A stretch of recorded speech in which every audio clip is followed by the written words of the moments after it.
Hi అందరికీ. ఇక్కడ నేను ఒక విషయం మీకు చెప్పాలని వచ్చాను.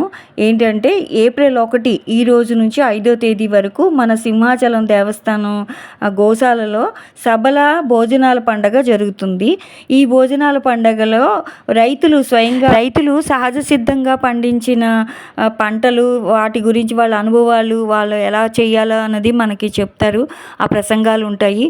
తర్వాత భోజనాల పండగ అంటే అక్కడ ఎన్ని రకాలు ధాన్యాలు ఉన్నాయి, ఎలా పండిస్తారు, దాని రుచి, అవి మనం చూడడానికి వెళ్ళొచ్చు.